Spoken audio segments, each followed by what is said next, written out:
ఇప్పటికైనా కేసీఆర్ చేసిన నిర్ణయం తన కోసం కాదు, 100 ఏళ్ల రాష్ట్ర భవిష్యత్తు కోసం ఆలోచించి కేసీఆర్ గారు మల్లన్న సాగర్ లాంటి ప్రాజెక్టులను, కాళేశ్వరం ప్రాజెక్టును వారు నిర్మించడం జరిగింది.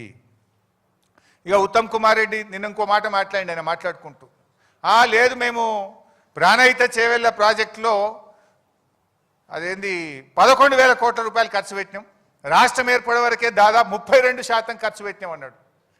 ఆయన బిల్డప్ ఎట్లుంటుందంటే ఇక సత్యహరిశ్చంద్రునికి తమ్ముని లెక్క బిల్డప్ ఇస్తాడు.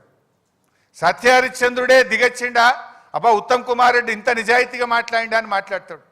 ఆస్కార్ అవార్డు ఇవ్వచ్చు ఆయనకు. వాస్తవానికి చెప్పాలంటే 2014 రాష్ట్రం ఏర్పడే నాటికి ప్రాణహిత చేవెళ్లలో పెట్టిన ఖర్చు కేవలం 3,700 కోట్లు మాత్రమే.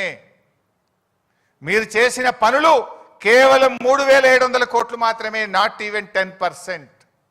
కానీ ఆయన ఏం చెప్పిండి నిన్న 11,000 కోట్ల రూపాయల పనులు చేసినాం, 32% పని చేసినాం. అబద్ధాలకు కూడా హద్దు పద్దు ఉండాలి. నువ్వు అసలు గుండెకాయ లాంటి తమ్మిడి హట్టికి ఢిల్లీలో, మహారాష్ట్రలో, ఆంధ్రప్రదేశ్లో కాంగ్రెస్ ప్రభుత్వం ఉన్నా, ఆనాటి క్యాబినెట్లో నువ్వు మంత్రిగా ఉన్నా కనీసం అనుమతి కూడా తేలేదు. నా సిడబ్ల్యూసి అనుమతి తేలేదు, నా మహారాష్ట్రతో ఒప్పందం చేయలేదు. ఇంకా సిగ్గు లేకుండా 32% పనులు చేసినాం. కమిషన్లు దొబ్బిండ్రు మీరు ఆ రోజు. మొబిలైజేషన్ అడ్వాన్స్ పేరు మీద, సర్వే అండ్ మొబిలైజేషన్ అడ్వాన్స్ పేరు మీద 2,300 కోట్ల రూపాయలు జేబులు నింపుకున్నారు, కమిషన్లు దొబ్బిండ్రు, ప్రజలకు అన్యాయం చేసిండ్రు. 4 ఏళ్ల ప్రాజెక్టు పూర్తి చేస్తామన్నారు. 7 ఏళ్లు అధికారంలో ఉంటే తట్టెడు మట్టి కూడా తమ్మిడి హట్టి దగ్గర తవ్వకుండా ఈ రాష్ట్రానికి అన్యాయం చేసింది కాంగ్రెస్ పార్టీ. ఇంకా మీరు ఈరోజు మాట్లాడుతూ ఉన్నారు.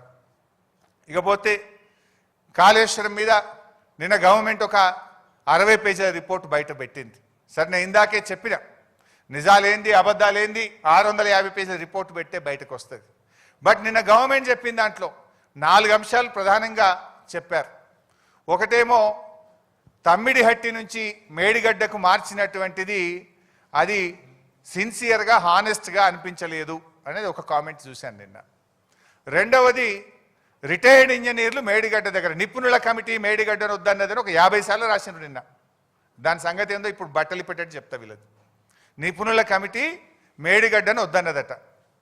ఇక మూడో విషయం ఏం చెప్పే ప్రయత్నం చేసిందంటే క్యాబినెట్ ఆమోదం లేదు అని చెప్పే ప్రయత్నం చేసిండ్రు.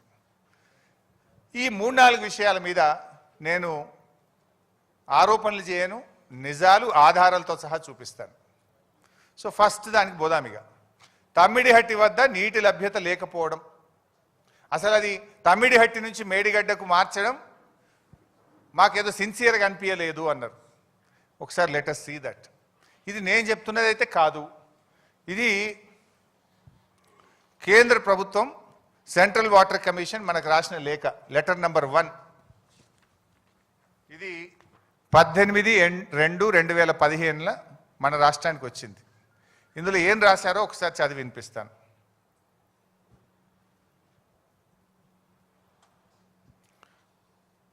There is a spillage of water during monsoon period, especially during the high water stages. It has been estimated that approximately 70.2 TMC of water is spilling, corresponding to 75% dependable year based on proposed pumping provision for the submitted proposal. In case there arises a need to release of ecological flows as one of the condition in general being imposed nowadays by MOEF, wherein 30% monsoon flows, 25% non-monsoon flows and 20% in lean season corresponding to 75% dependable year is being advocated to be released. Under such circumstances, the proposed diversion of 160 TMC of water may not be available for utilizations. The strategy to meet out planned utilizations under such circumstances may be clearly brought out. చాలా స్పష్టంగా మీరు ecological flows release చేయాలనేది కేంద్ర పర్యావరణ శాఖ నిబంధన ఉంది. దాని ప్రకారంగా విడుదల చేస్తే మీకు 160 TMCల నీళ్లు ఉండవు అని 18 ఫిబ్రవరి 2015 ఒక లేఖ వచ్చింది. తర్వాత ఇంకొక లేఖ వచ్చింది 4th మార్చ్ 2015. ఇవి మనవి కావు, కేంద్ర ప్రభుత్వం సెంట్రల్ వాటర్ కమిషన్ రాసిన లేఖ. ఇది letter front page. And I will read out the comments. చాలా డీటెయిల్గా చెప్పినారు కానీ నేను సింపుల్గా చెప్పే ప్రయత్నం చేస్తా, time. As evident from detailed water availability studies carried out by the project authorities and this office in last few years, the net water availability at the barrage location is about 165 TMC at 75% dependability, which includes perceived surpluses from the share of upper riparian states of 63 TMC. ఇప్పుడు ఏదైతే 165 టీఎంసీల నీళ్లు ఉన్నాయని మనం అనుకుంటున్నామో, పైపెరగ బాబు, 165 టీఎంసీల నీళ్లు ఉన్నాయంటున్నామో, అందులో ఎగువ రాష్ట్రాలకు కేటాయించబడిన 63 కూడా కలిపి ఉన్నాయి. ఎగువ రాష్ట్రాలకు కేటాయించబడిన 63 అందులో ఉన్నాయి. ఒకవేళ 63 వాళ్ళు తీసుకుంటే మీకు మిగిలేది 102 టీఎంసీలు మాత్రమే అని చెప్పిండ్రు స్పష్టం. అది చెప్పడమే కాక ఇంకో మాట అన్నారు అందులో. It is seen from the master plans of upper riparian states that the planned utilizations are more than 75% availability as indicated below అని చాలా స్పష్టంగా చెప్పిండ్రు. అంటే ఎప్పుడైనా నది నీళ్లను 100 టీఎంసీలు ఉంటే 75% డిపెండబిలిటీ, 75% ప్రామాణికంగా తీసుకుంటారు. ఆ 75% తీసుకున్నప్పుడే 63 పై వాళ్ళవి ఉన్నాయి. కానీ పైన రాష్ట్రాలు 75% కంటే ఎక్కువ వాడుతున్నారు. అంటే 63 కంటే ఇంకెక్కువనే మీకు ఉండవు అని చెప్పిండ్రు. చెప్తూ దాని డయాగ్రామ్ మొత్తం నేను అందులో పెట్టలేదు కానీ ఇట్లా క్లియర్గా ఏ బేసిన్లో ఎట్టెట్లా వాడుతున్నారు, G7, G8, G9లో వాళ్ళకి కేటాయించబడింది ఎంత, అంతకంటే ఎక్కువ ఎలా వాడుతున్నారో కూడా స్పష్టంగా చెప్పడం జరిగింది. చెప్తూ ఆ కింది పారాగ్రాఫ్ చూస్తే, as such the availability of surpluses from upper riparian states as estimated at barrage site may not be reliably available in future. The project are advised to review the quantum of divertible water flows from Pranahita barrage site considering the overall availability at the location. నీళ్ళు లేవు, we are advising the project authority review చేసుకోండి, ప్రత్యామ్నాయం చూసుకోండి అని స్పష్టంగా 2వ లెటర్లో కూడా తేల్చి చెప్పారు. నీళ్లు లేవు అని ఇంత స్పష్టంగా ఒకవైపు సెంట్రల్ వాటర్ కమిషన్ చెప్తూ ఉంటే ఇంకొక వైపు వీళ్ళు ఏం కామెంట్ చేస్తారు, they are not sincere. We have not decided. It is told by CWC. Central water కమిషనే చెప్పింది, ఒక్క లెటర్లో కాదు 2 లెటర్లలో చెప్పింది. నీళ్లు లేవని కొండబద్దలు కొట్టి సెంట్రల్ వాటర్ కమిషన్ చెప్తూ ఉంటే మీరు ఎందుకు మార్చిండ్రు, మీ మార్పు సిన్సియర్గా అనిపిస్తలేదు అని నిన్న కామెంటు రాష్ట్ర ప్రభుత్వం విడుదల చేసింది. అందులో ఇంకోటి రాసింది నిన్న, సెకండ్ స్లైడ్. ఇదైతే మరీ జోకు. నిన్న ఒకటి ఏం పెట్టిందంటే, ఉమాభారతి గారు ఒక లెటర్ రాసింది తెలంగాణ ప్రభుత్వానికి, దాంట్లో హైడ్రాలజీ క్లియరెన్స్ వచ్చిందని చెప్పిండ్రు అని చెప్పి నిన్న ఒక లెటర్ రాసిండ్రు. Next page.